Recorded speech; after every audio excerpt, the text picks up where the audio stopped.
Hey guys, today I'll be trying a new type of video where I take someone's AO5 and I do an extremely in-depth critique to help them break a certain barrier.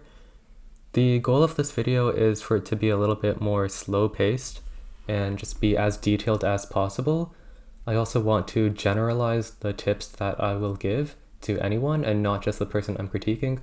So hopefully this video will be able to help you if you are trying to break a certain barrier, as well as the person that I'm critiquing. So today I'll be critiquing Rom. He is another YouTuber. I think he has like 8,000 subscribers or something. You should go subscribe to him if you aren't already. But he averages around 10 to 11 right now. So I will be critiquing his solves and giving him tips on how to become sub 10.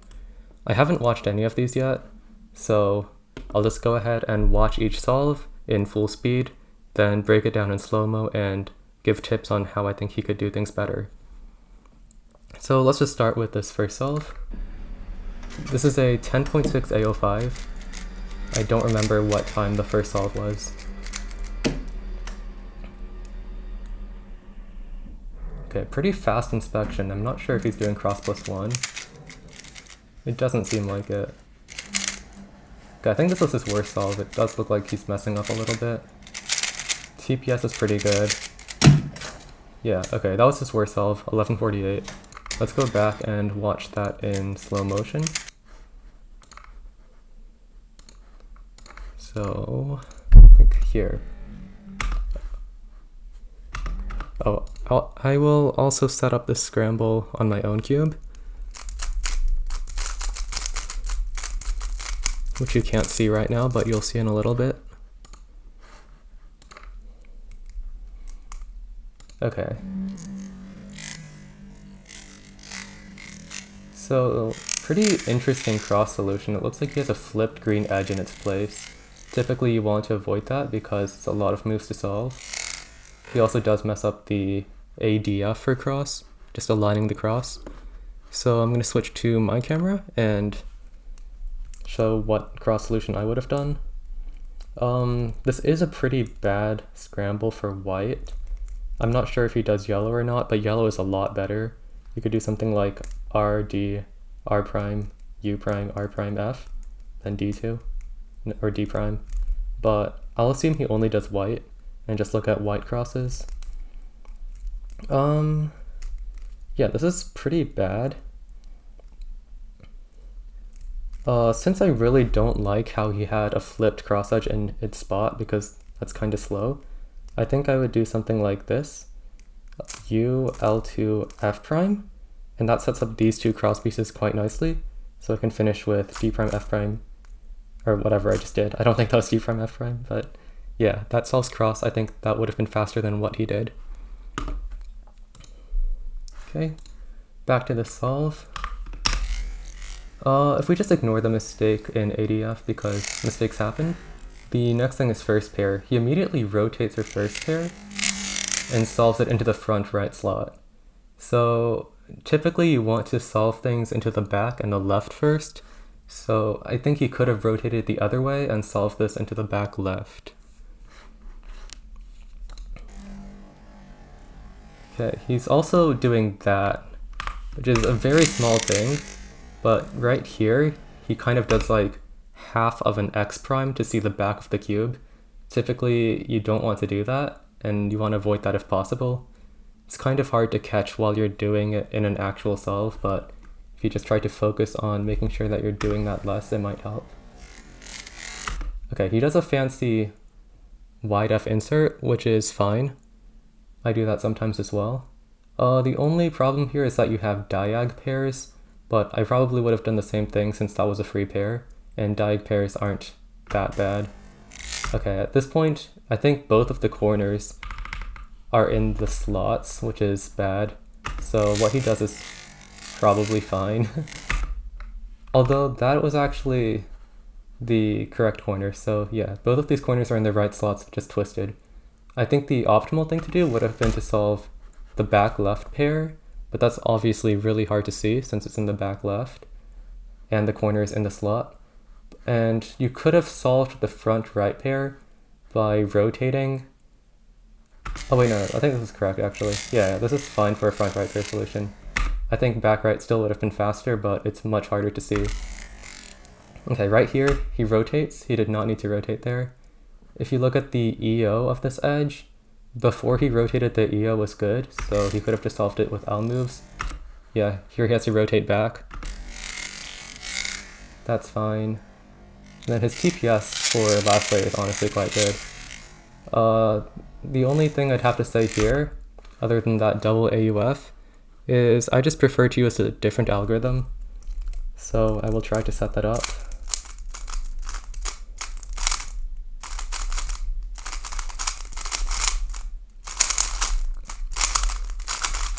Yeah. Okay, the RUL algorithm that he uses is fine, but it's a little bit old-fashioned, I would say. It's this RUL thing. What a lot of people use nowadays is this one, where you do a half regrip, or I guess a full regrip, half rotation, with the bar on the left, then do this 10 move algorithm. It's super nice. I would recommend learning that, because I think it can be better than RUL a lot of the time.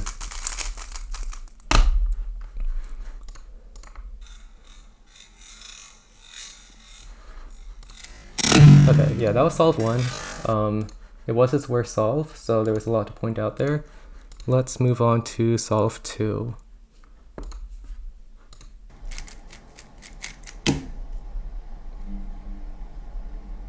Okay, I think he's doing white cross again, so he might be a white only solver. Yeah, he's not doing cross +1, as far as I can tell. Oh, I've never seen that alg before. Okay. Let's go back and watch this in slow motion. It starts like here. Okay.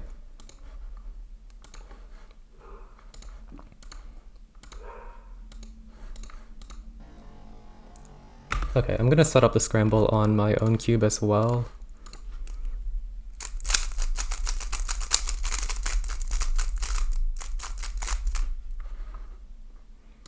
Okay, let's see what cross solution he does. This is a pretty straightforward cross. We have one piece solved already, and then we can do that.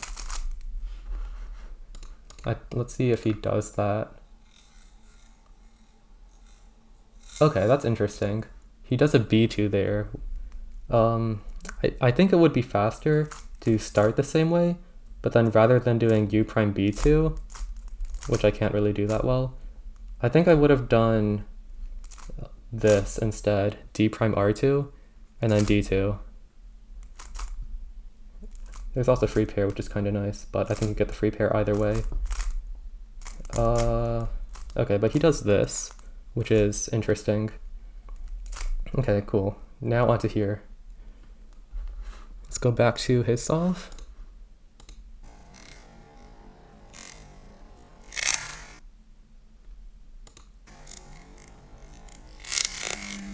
Okay, he does that pair correctly, and then he rotates and rotates back, which is not good. So I would have done the exact same solution just without rotating. So from here, insert this pair and look ahead to this pair, because I know that when I insert this pair, this will be a free pair, so I can just immediately solve that.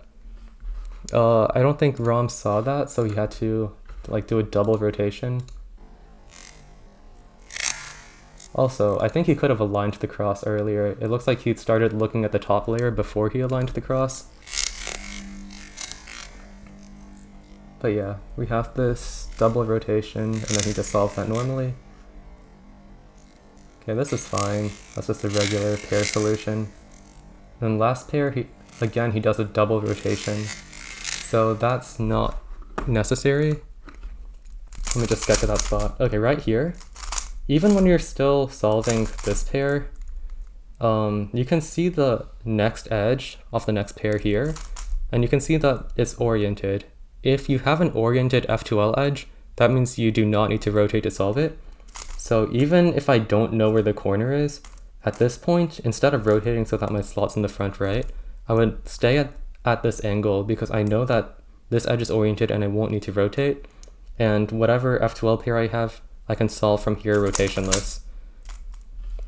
So I think looking at the EO of your next pair can help you decide whether you need to rotate or not, which can be extremely useful. But Rom did not see that, so he did his 2 rotations, then solved that. Then very standard last layer, F sexy F prime into R perm.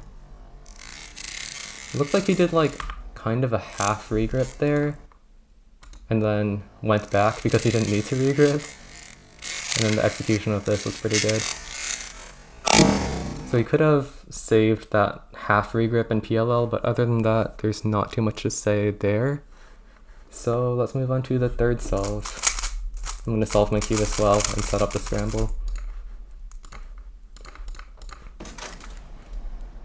Okay, the third solve was a 921, so it was the best solve.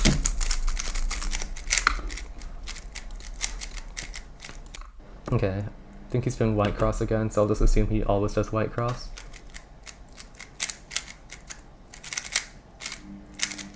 Okay, very lucky pair is rotationless, which is nice. What? Was that a wide T perm? I will be very sad if that was a wide T perm. Okay, let's go back and watch this in slow-mo.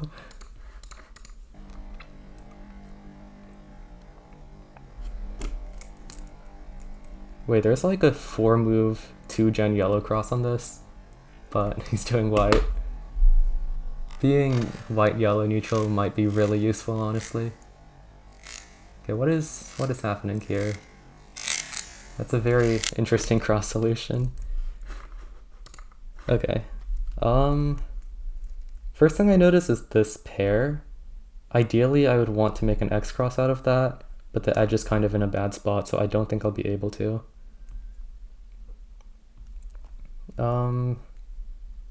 What did he do on this cross?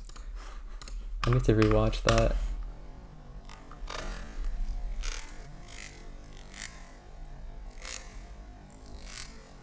Yeah, there's like a lot of regrips going on here. I'm not entirely sure what is happening. Let's see. Okay, if I had to just do a white cross, what would I do?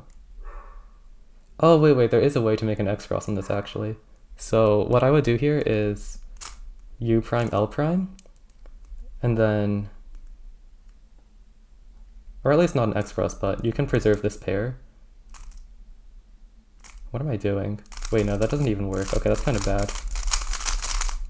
Okay. I misrecognized that, but I'll try that again.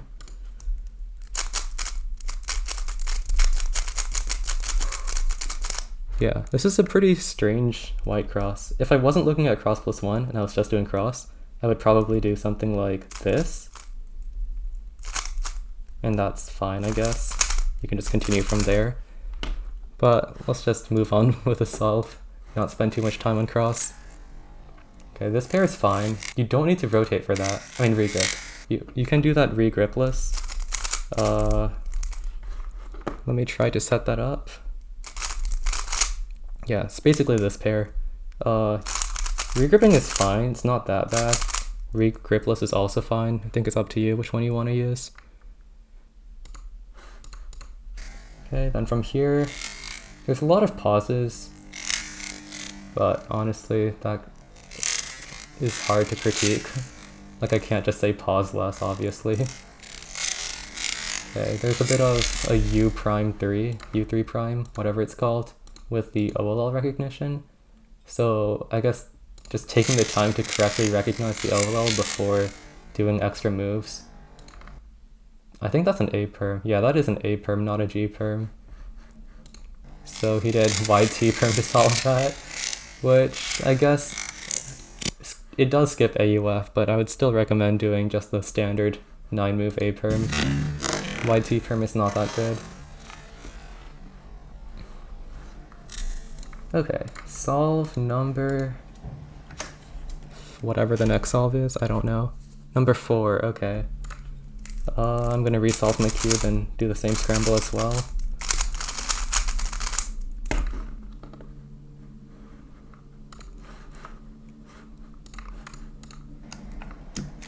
Okay, Solve 4 was an 1145, which is almost the worst solve. Okay, let's just see what he does here. There is a lawnmower outside. Okay, there's one solved cross piece. Interesting, okay. Second pair, he just took a corner out, then solved the pair, which is not ideal. Okay, a bit of a lucky wiper. Let's look at this in slow motion now.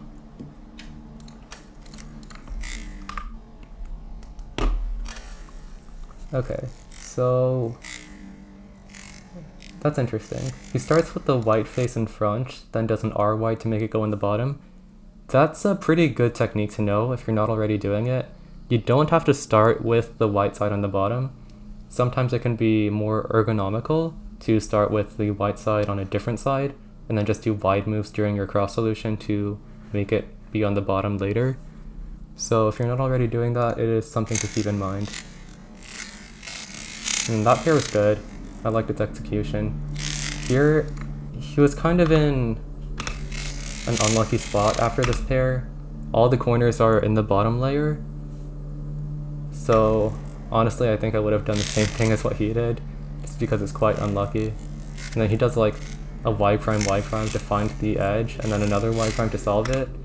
So pretty unlucky solution, I would say, just because of how all the pieces were positioned. But it's not really something you can plan out in inspection because it's after first pair. So I will just say that's bad luck. Okay, here, inserting with F moves is really smart. The reason why is because you have this edge, which is correctly oriented.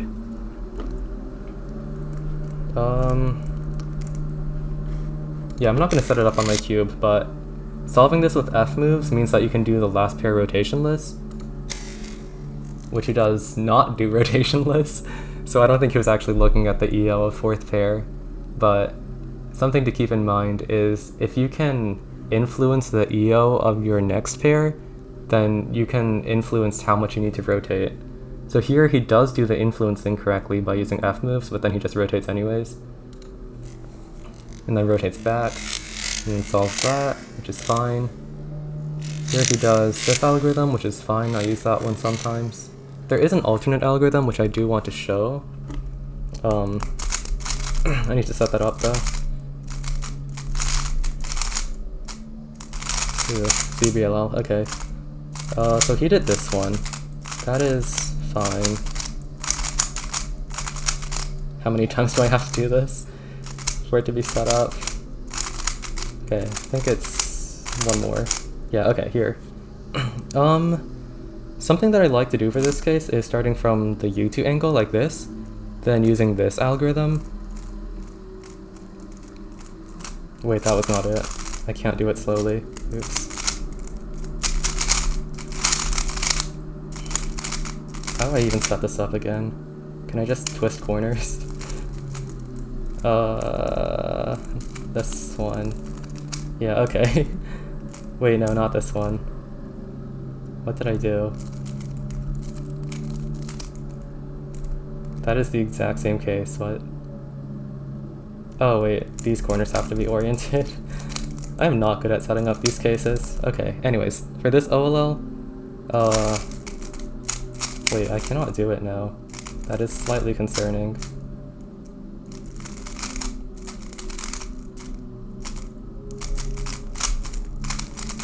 Ah, okay, that one. That took so long to figure out. Yeah, so for this OLL, you can start from this angle and do something like this. I kind of like that better than the lefty one, but it depends on the angle that I get it from. That took way too long to do. Back to solve. He does a regrip for the Y perm. I know some people can do that very quickly, so I'm not going to say not to regrip. However, oops. It is worth noting that you can do the Y perm regripless by starting with this F pinch and then ending with another F pinch. This is the one that I prefer to do, although some people regrip and they still do it very well. But it's worth trying regripless, see if you like it. Overall, that solve, I think he could have planned cross +1 on that, and he could have honestly done that on every solve because it's very useful. But yeah, just I think better look ahead would have helped, and being more lucky. That was just a very unlucky F2L. Okay, solve number 5. This lawnmower is getting very annoying. I am very sorry.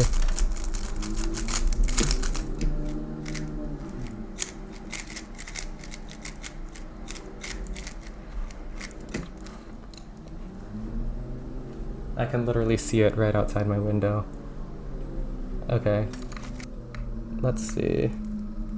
This cross looks pretty interesting. At least like on my cube. Let's see what he does. Okay. Interesting.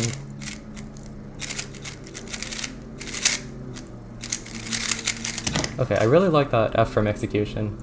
Let's go back and watch the start of the solve in slow motion.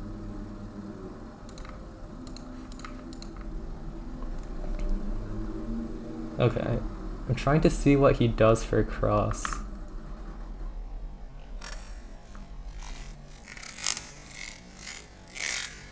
Okay, so he creates that square, but he doesn't use it for the X cross immediately. Oops. I'm not sure if he was intending to preserve that square or not. Wait, I don't remember what he did. Let me rewatch the video. Okay, started like this.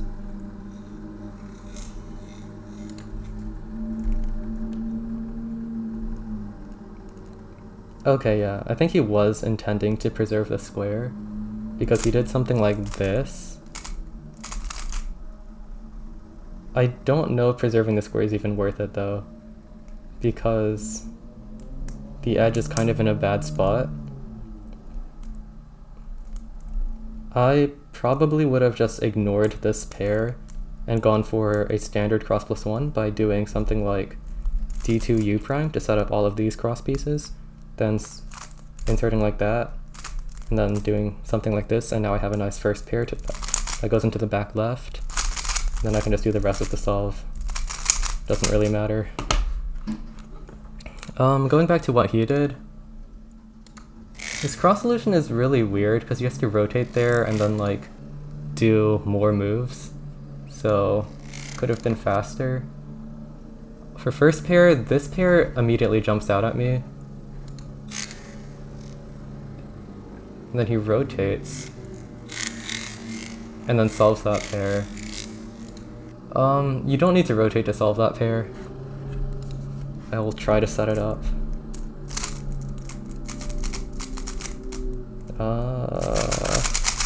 This pair? Yeah, okay. So there's two ways to do this. You can do like insert the corner, then solve this case.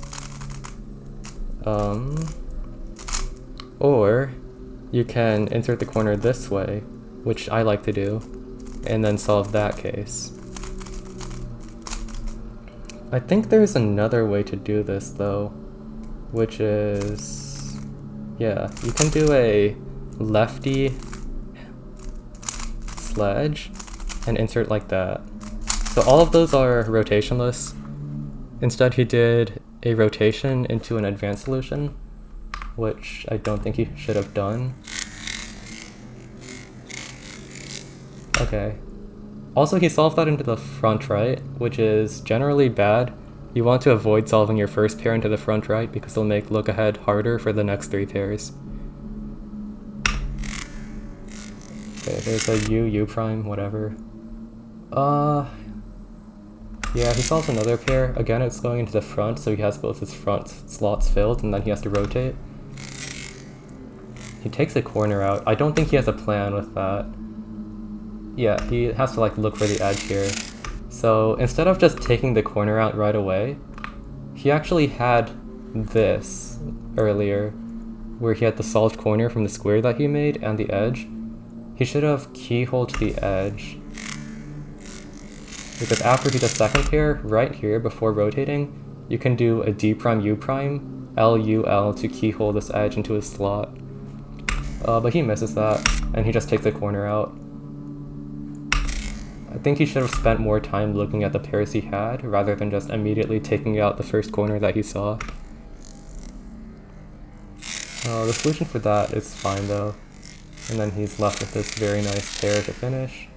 Then a Soon, that's executed well, and then F term, which is also executed quite well.